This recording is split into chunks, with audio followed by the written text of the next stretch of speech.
देवळाली मतदारसंघाच्या राष्ट्रवादीच्या आमदार सरोज आहिरे यांनी अजितदादांच्या जाहीर सभेमध्ये स्थानिक शिवसैनिक आपल्याला त्रास देत असल्याचा आरोप केला आहे. आपल्यासोबत शिवसेनेचे नेते विजय आप्पा करंजकर आहेत. आप्पा, अप्रत्यक्षपणे आपल्यावर थेट टीका करण्यात आलेली आहे. कालच्या जाहीर सभेत आपण महिलांना डांबून ठेवलं, दादागिरी करतात, आपण लोकांना सभेपर्यंत पोहोचू दिलं नाही. जे कामं आमदार सरोज आहिरे यांनी मंजूर केलेत त्याच्यावर आपण परस्पर डल्ला मारायचा प्रयत्न करतात. असे सगळे जे विषय आहेत, आरोप जे आहेत ते त्यांनी केलेले आहेत. आपलं काय याच्यावरचं उत्तर? प्रश्न हा एकच आहे. कालचा पाणी पुरवठा योजना, ही पाणी पुरवठा योजना गेल्या 7 वर्षापूर्वी आम्ही एक एजन्सी नेमली होती. नगरपालिकेला वेगवेगळे हेड असतात, त्या हेड अंतर्गत प्रस्ताव सादर करून आपण त्या प्रस्तावांची तयार करून ते मंजुरीसाठी आपण शासनाकडे पाठपुरावा करायचा असतो.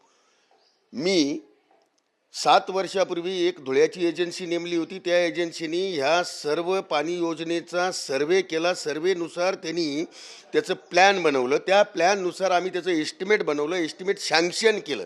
एस्टिमेट सँक्शन करायला नगरपालिकेला स्वतःच्या फंडातून पैसे द्यावे लागतात, तेव्हा त्याला शासन स्तरावर मंजुरी मिळते. ते मंजूर करून घेतल्यानंतरच तो प्रस्ताव मी शासनाकडे नेला होता आणि नगरोत्थान ही योजना जी आहे त्या नगरोत्थान योजनेमध्ये आम्ही तो प्रस्ताव सादर करून त्याला मंजुरी मी घेतली आहे. आणि मी मंजुरी घेतल्यानंतर कोणी त्याच्यावर डल्ला कोणी मारला त्याचा पाठपुरावा तुम्हाला दिसेल ना.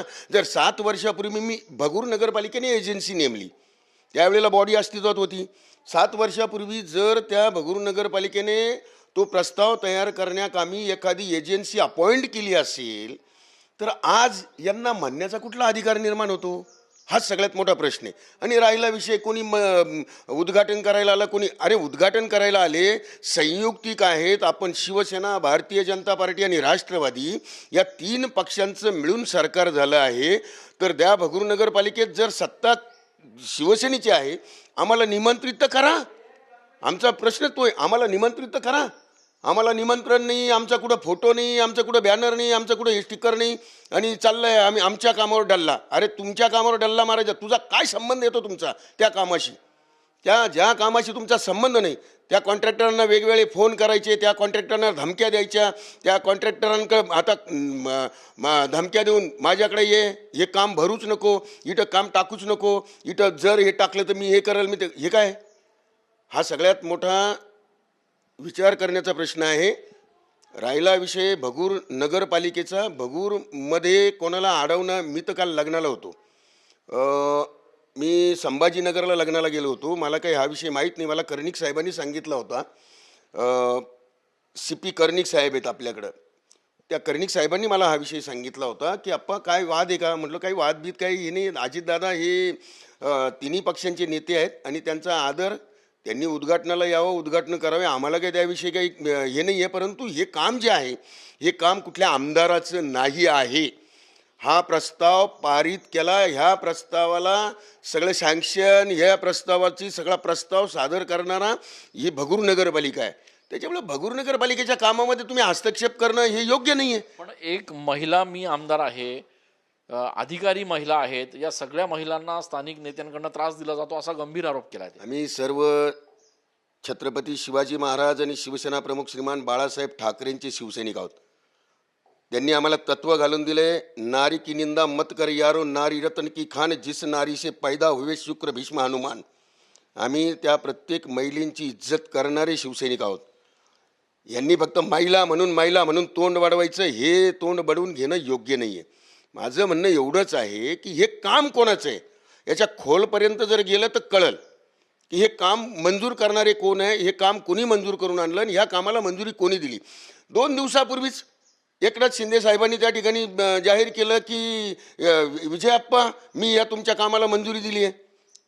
न कळत डायरेक्ट 2 दिवसांनी तुम्ही ह्या कामाचं भूमिपूजन लावताय. हा काय प्रश्न आहे? पण महायुतीच्या 2 तुमच्यासारख्या नेत्यांमुळे महायुतीमध्ये वाद निर्माण होऊ शकतो. स्थानिक नेत्यांना आणि वरिष्ठ नेत्यांना सुद्धा त्याची अडचण निर्माण होऊ शकते. असं वाटतंय का एकत्र बसून हा विषय सॉर्ट आउट होऊ शकतोय का? प्रश्न हा स्वतः विचार करण्याचा आहे. इथं मीही आज राजकारणामध्ये नाही आहोत. मी राजकारण करता करता समाजकारण पण करतो आणि समाजकारण करताना या सगळ्या बाजू सांभाळून घेत असतो. म्हणूनच मी आत्तापर्यंत इथे आहे. या कामावर मी आक्षेप घेईल, त्या कामावर मी आक्षेप, आणि आम्ही काय करू? भगूर नगरपालिका असेल किंवा नगरपालिकेला स्वतंत्र ॲक्ट आहे, त्या ॲक्ट तो कायदा आहे, त्या कायद्यानुसार आम्ही चालतो. त्या कायद्याला बाहेर जाऊन आम्ही चालत नाही. त्याच्यामुळं आम्ही कोणाच्या धमक्यांना भीक घालत नाही. राहिला विषय तुमच्या कामाचा, तर तुमच्या ज्या वेळेला तुम्ही आमच्या कामामध्ये आक्षेप घ्याल तर तुमच्या प्रत्येक कामामध्ये काय आहे आम्हाला पण माहिती आहे. मी पण त्या कामातला इंजिनियर आहे. मग ज्या वेळेला वेळ येईल त्यावेळेला तुमचे कामं, तुमच्या कामातले सगळे काय असतील नसेल, देवे हेवे दावे काय असेल नसेल ते सगळं काढून दाखवल. आमदारांकडनं ठेकेदारांना धमकवलं जात आहे असं तुम्ही मगाशी म्हणालात, काय नेमकी वस्तुस्थिती आहे? 100% खरं आहे ते. धमकावलं जातं, धमकावलं गेलं आहे. तुम्ही इथं टेंडरच भरायचं नाही, जर भरलं तर बघ माझ्या प्रीमायसेसमध्ये कसा येतो तुझं बघतो, तुझी चौकशी लावल, तुझं असं करल तसं करल म्हटलं गेलं आहे. हे ठामपणे सांगतो. तुम्हाला तुमचं हे कळतं तर तुम्ही आमदार आहे, तर मी पण एका पक्षाचा, मी पण एक मुखी आहे. मला काय माझ्या पक्षाला मला बाजू मांडता येत नाही असं नाही आहे. माझ्याकडे पण कायदा आहे.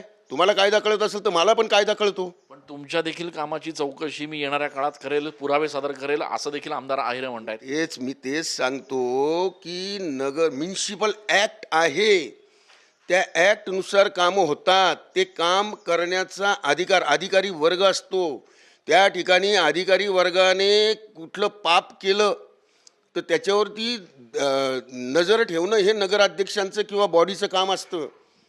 आम्ही फक्त ठराव करणारे आहोत, परंतु शासनाने घालून दिलेल्या निर्देशानुसारच आम्हाला काम करता येतं. त्याला इकडे तिकडे जाऊन काम करता येत नाही. पण स्थानिक नेते जे मला त्रास देत आहेत त्याची तक्रार मी थेट एकनाथ शिंदेकडे करेल असं देखील आमदारताई म्हणतायत. तुमचा त्रास होतोय ते कोणाला सांगणार? तुमचा त्रास होतोय ते कोणाला सांगणार? तुम्हाला लोकांच्या कामाचे उद्घाटन किंवा भूमिपूजन करायचा संबंधच काय येतो? केलं ना, केलं तर आम्हाला विचारा ना. तेवढं तर मोठेपण घ्या. तुम्ही आमदार आहात, आमदार आहे, आदर्श आहे, चला चांगलं आहे.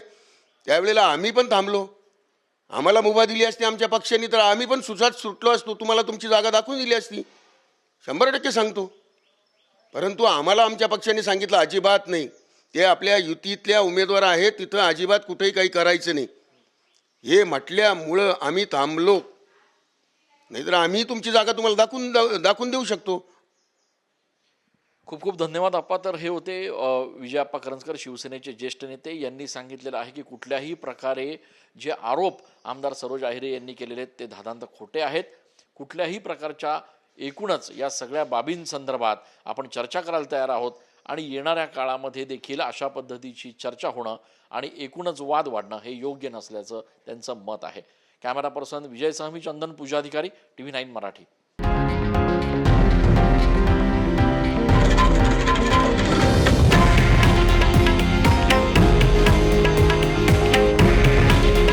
हे आहे देशातील नंबर 1 न्यूज नेटवर्क आणि आपण पाहत आहात TV9 मराठी. काळजी तुमची, हित महाराष्ट्राचं.